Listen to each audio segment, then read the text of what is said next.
And then about 10 minutes later in the session, she said to me, well, listen, if you won't write a book, you could at least make a deck of cards. And I was really intrigued by this. I didn't know what on earth she was talking about.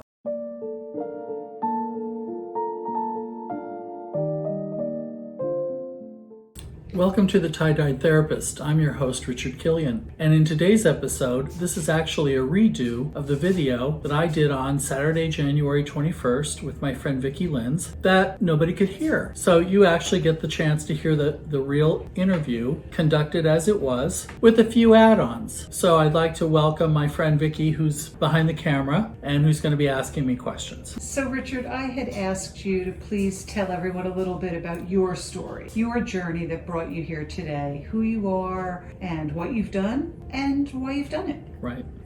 Well, I have kind of alluded to this on my YouTube channel in earlier episodes. But basically, what I told folks a week ago was that I grew up in a red state. And even though Wyoming is a beautiful state, it's a very isolated place to grow up, especially when you're gay. And, I grew up there. I grew up in a very small town. There was about 100 kids in the school. There were 300 people in the whole town. I knew everybody, and everybody knew me. And I was lucky enough to get a scholarship to the University of Wyoming. It's the only four-year university in the state. And then after a year, I basically flunked out. And I flunked out because I didn't know how to study. I didn't understand anything about college prep in those days. And I was really disillusioned with the whole educational system. And so what happened was I knew that if I wasn't going to go to school, I was going to have to go back to work. And the only job I could find was managing a homeless shelter in Laramie, Wyoming. And the reason I got the job was that nobody else had applied for it. Nobody wanted this job. Basically what it was managing a homeless shelter at night. Homeless people would come in off the street from the Laramie Police Department. The Laramie Police Department would bring them to my door and say, house them for the night, make sure they're clean and fed and clothed and get them out in a day or so. And within the first year or so, I lived with literally 1,200 people. And it was an eye-opening thing. It changed my life in so many ways. And mind you, I was about 19 or 20 years old when that happened. So I was really young and I was really naive. I did not have a clue as to what poverty was about. And I didn't understand what mental illness was about until I lived with some of these people. So that's basically my beginnings. And then what happened was after I was at the homeless shelter for about a year, I decided to try my hand at a social work course at the university on my own dime, and I found a mentor. He was the head of the department. His name was James Weebler. He's long gone by now. He was a dear man who really took care of me, and he taught me a lot about social work and why I should be a social worker. And I got my scholarship back as a result of that. And when I went back to school the second time around, I was much more focused. I was much more concentrated on what I needed to do. And that's what started everything, basically. A few years later, I went back to graduate school in Boston, and I had always been interested in working with employees. So at first I thought I was going to be a HR specialist, and that didn't work out very well. And then I was told about employee assistance programs, or EAPs, and I got into what's known as occupational social work. And I've always found that so much more rewarding because I was helping people right at the workplace with all of their problems. And so that's pretty much what I've done the last 20 years, is I've spent a lot of time in different workplaces across the country. Fast forward a little bit for us and speak a little bit about your practice today and what that looks like and the type of work you're doing, because I think it's relevant to making the connection to how you ended up launching a product line.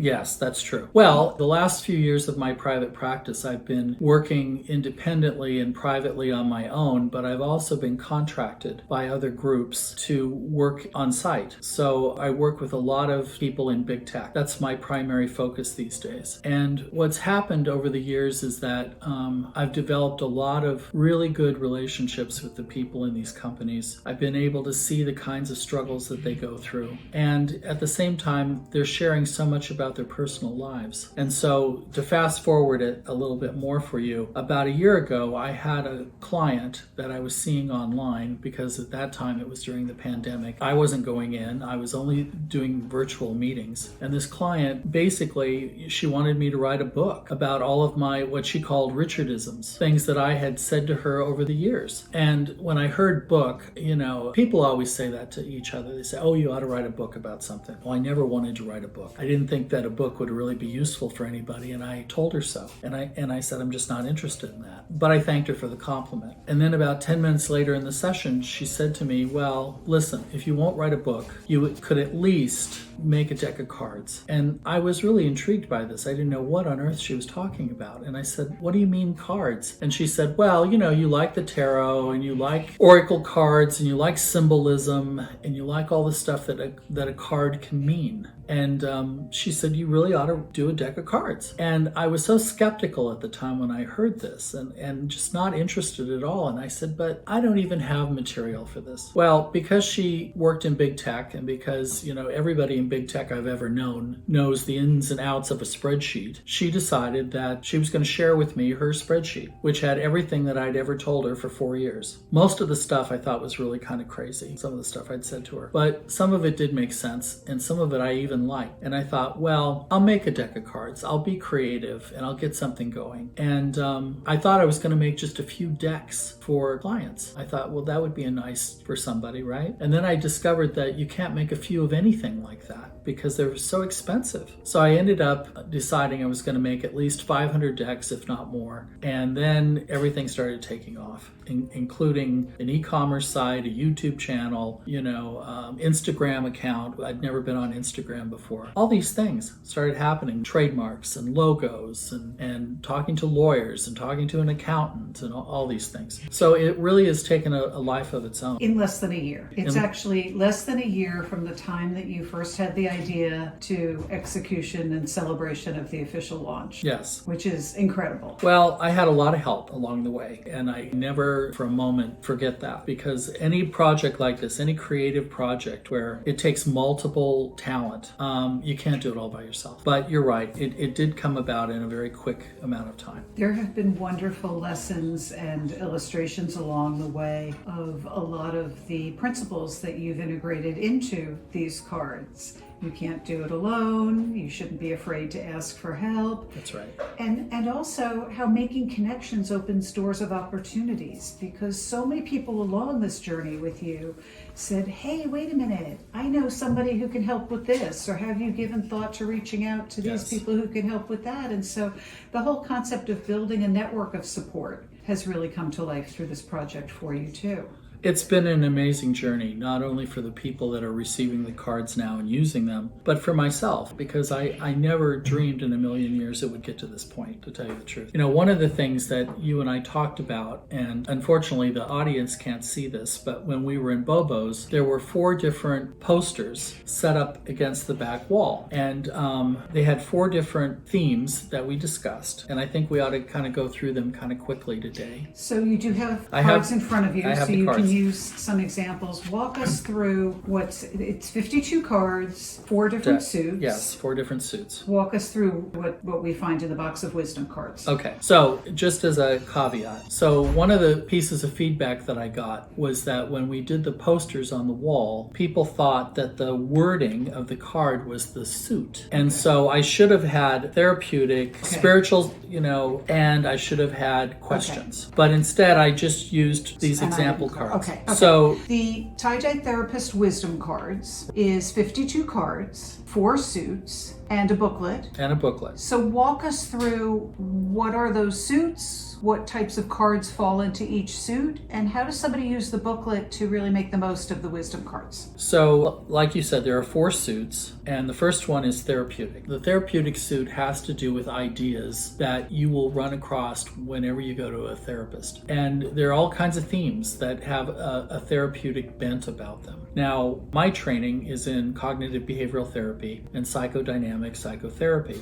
And so there are bits and pieces of those 2 themes throughout that suit of cards. So for instance, in this one, all or nothing, which I've talked about in another episode, all or nothing is considered in cognitive behavioral therapy as a thought distortion. And what it basically means is that people often think in all or nothing terms. People get very anxious when they think in all or nothing terms because they don't see a gray zone. They don't see that there are multiple choices or multiple answers within a problem. And so if you're always looking at things in all or nothing, always or never, right or wrong ways, it's very hard for you to have a clearer and broader perspective. And so when people are able to eliminate all or nothing thinking from their thought life, they actually feel better. They actually feel less anxious. And so that's one of the cards in the therapeutic suit. The second suit is called spiritual/holistic. And basically these are themes that I've talked to people about. How do they take care of themselves on a daily basis? You know, it doesn't mean religious, it means spiritual. It means what are you doing to feed your spirit? What are you doing on a holistic basis to make sure that you're well? So there's common themes in there like sleep hygiene, taking care of yourself by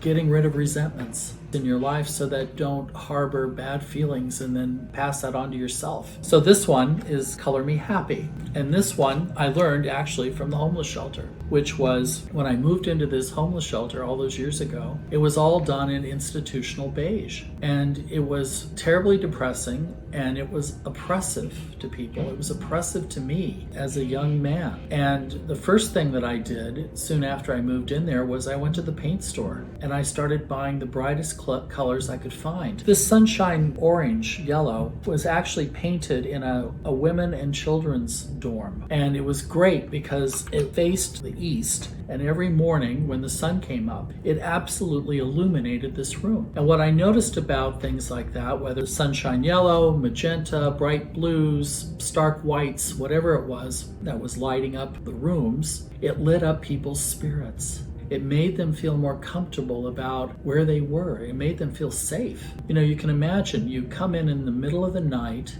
to a shelter that has no life in it. It's beige, it's ugly, and you're supposed to sleep someplace and you're supposed to eat something, and none of it is any good. And so what this did, this Color Me Happy thing, was it taught me how color really does impact our life in such a basic way. And it made people more accessible when I was working there. It made them more active, and it triggered something inside of their spirit. So that's why I included a spiritual holistic suit in these cards. Now, the third suit is called Common Sense. And I use that term loosely because what's common sense to me may not be common sense to you. But it's things that I have told to people over the last 20 years. And what I mentioned in the programming on Saturday was that people's problems, the themes of the problems haven't changed at all over the generations. We still have problems with marriages, divorces, death, children, all kinds of issues. Those problems haven't gone away. It's just that the flavor of the problems are different depending on who it is that has the problem. So I've said the same thing to people over and over again. Many times. And this is the one suit that kind of embodies that. So for instance, this card is called Good Person Does Not Equal the Right Person. And what I was trying to say, on Saturday was that everybody tries to find the right person to settle down with and to love. We all want to be in loving, healthy relationships. And the trick that seems to happen for everybody is finding that person. How do you find the right person? And then of course we go through this whole laundry list of what is the right person. Well, the right person is good looking, and the right person is funny, and the right person is sensitive and smart and clever, and all these things that we attribute to the right person. But guess what happens? We find a good person that has all those attributes. And then after a while, once we've kind of linked in with the good person, we start to feel guilty because they're not the right person. We know that there's something that's just not connecting. There's something wrong with the chemistry. There's something that's not happening. And this is a real problem for people because we often go through life thinking if I just find a good person, that's all I need. But it's not all you need. You have to have the right person in order to make a relationship work, especially on the long term. So this is a great example of common sense that I've told people over the years. And this is a hard lesson to learn. Sometimes people never learn this lesson, but sometimes people hear what I say and then they try to apply to their life, and they usually get some sort of reward from it. The last suit is called questions, and these are questions that I've asked people over the years, again, a lot of times. And what these cards are meant to be are really psychological prompts. They're meant to make people sort of stop in their tracks and think about, what am I doing here? What is going on? And so even though the booklet has descriptions for all of the first three suits, the booklet doesn't have any description about the questions because the questions are self-evident. This question is, am I compromising or am I settling? And of course, this can apply to not only relationships, but it can apply to your choice of job, your choice of major, your educational major. It can apply to so many different aspects of your life. And the thing about compromising is that we have to learn to do this in our lives in many different ways. There's a huge difference between compromising and settling for less. I don't want people to settle for less. I want people to have the best options possible for them. And I want people to be very cognizant of things that they're choosing so that at the end of the day, they don't say, oh, I compromised myself. No, it's that I chose the best option I had and it was maybe a win-win for everybody. That's ultimately what we want. So that's one of the questions of this deck, or of this suit. And there are 13 cards in each suit. Now, one of the things that I want to talk about is this idea of psychological prompts, which I mentioned earlier. These cards can be used as individual mindfulness tools, or they can be used in group settings. And if you're using them just by yourself, you could draw a card a day and you could get a message about, like, have I ever thought about color me happy? Have I ever thought about, do I do all or nothing thinking? And you could actually refer to the booklet that comes with the cards to read what it is that I came up with. And so in that way, it would be a very helpful thing. Okay, so the cards come with a booklet. Yes. And the booklet shares a lot of your experience, training, and wisdom, and serves as a guide for people. Correct. If they choose to tap into your experience that way. Or, as you said, people can just use these as independent psychological prompts and do their own thinking around these topics. Yes. So what happened at the event, if you recall, is that we had people sitting in groups of 6 to 8, and we had the cards face down so that the tie-dye design was on the top, and we would go around the circle and somebody would flip their card, and no matter what the subject matter was, we would ask them, what is it that you think of when you see this card? And what it would automatically do is it would launch a memory. It would launch something inside of them about, like, oh yeah, I think about all or nothing things all the time. Or they would relate it to a story in their life. And what was great about that was it had nothing to do with the description that I wrote in the book, but they personalized it. They made it their own. They made it their own individual thing. And so as a prompt, it's perfect for that. You can do it individually. You can do it in groups. One of the things that we learned, or actually a couple at the event, was that therapists might want to use this for their clients. Clients might want to use this for themselves. Workplace teams might want to use this for themselves. What happened after the event was the people that were sponsoring the event for us, they wanted to buy several decks for their employees. They wanted to do some group sessions with them. So they have multiple uses, the cards. And I'm really proud of that because I just thought it was going to be an individual thing. So talk a little bit about how these psychological prompts apply. Some people may be thinking, oh, this is too personal. I would never want to share this type of stuff with work colleagues. But all or nothing, for example, is a great concept that can be applied to the workplace as much as it could be applied to a marriage or a life challenge. That's right. I mean, I think that every one of these cards, you could take some deep personal meaning out of it, or you could take something more situational, more circumstantial, something that doesn't have the same kind of heat to it. I mean, it doesn't have to be this deep emotional thing that you get out of it. It can be something to just sort of ponder, to think about, to recognize, do I do this in my workplace? Do I do this with my friends? It doesn't mean that you have to personalize it to the point in a group where you're vulnerable. These cards are really meant to strike conversation. And that's exactly what I found that night. There were people talking about all sorts of things together, and they felt safe. They felt comfortable talking about good person doesn't equal the right person. Doesn't mean that they went into depth about their last relationship. It just meant they talked about the whole concept of that. And what I really liked the most was that they very rarely looked at the booklet, which is kind of strange because I spent a lot of time working on that booklet. Okay, so this is not a card game. There aren't points assigned. Nobody wins or loses. These are vehicles for engagement, either for self-thought and reflection or for group dialogue and discussion and consideration. Correct. Share with us some of the common themes you've experienced in your practice that led you to actually put words on cards. How did you choose the topics and the areas of focus?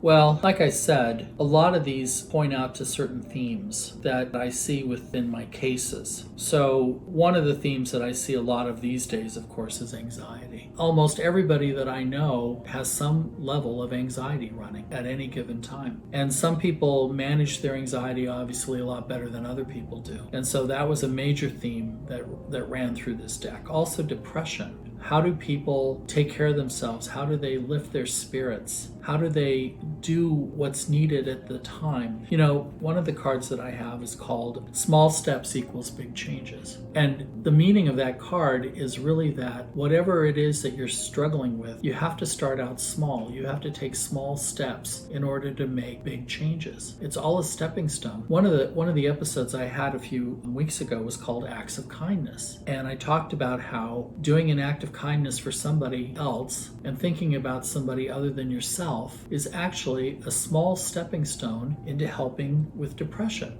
Because if you can focus your attention on somebody else, if you can put that energy someplace, then what will happen is you'll start feeling better, even if it's for a brief moment. You know, we have to look at all the brief moments of victory that we have. It's not that we just get one big victory and it just all goes away. It's that moments of victories, moments of solutions, moments of times where you say, wow, I am getting better, or things are getting better, or I don't have to live like this anymore. That's what I mean. That was also a major theme in the cards. A lot of stuff about relationships, obviously. How do you treat other people? How do you treat yourself? I talk a lot about forgiveness in these cards. And the one thing that I've seen over the last 20 years is how, and you won't see this in a scientific study, but what I've noticed is that people that cannot forgive other people suffer. They suffer from a mental health standpoint.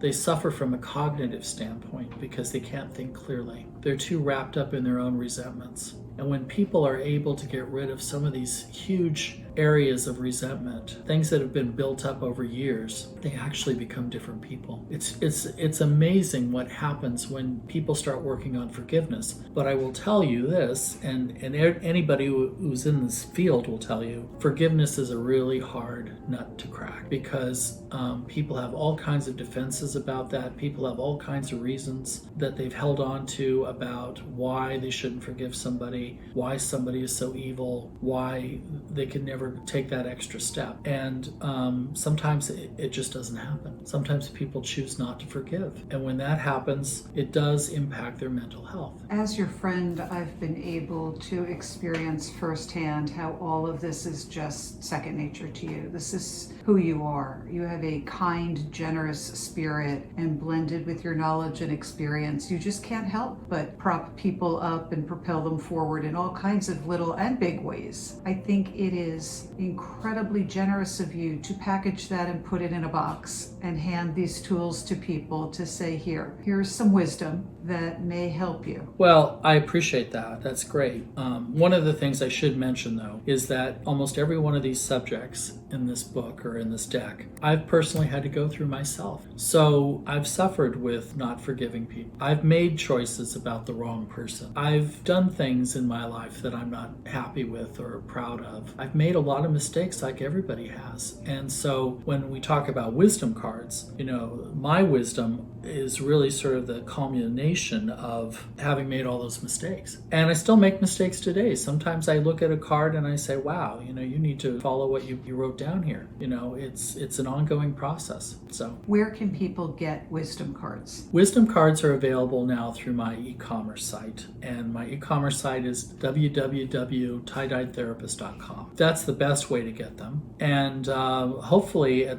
some point I'll probably be on Amazon in the near future. So that'll help out too. in terms of the visibility. What else do you want to cover? I like your final conversation about wisdom and the wisdom in the box. That was a nice tie-in. Is there anything else that we covered that you want to make sure we cover today? Or No, I think we got it.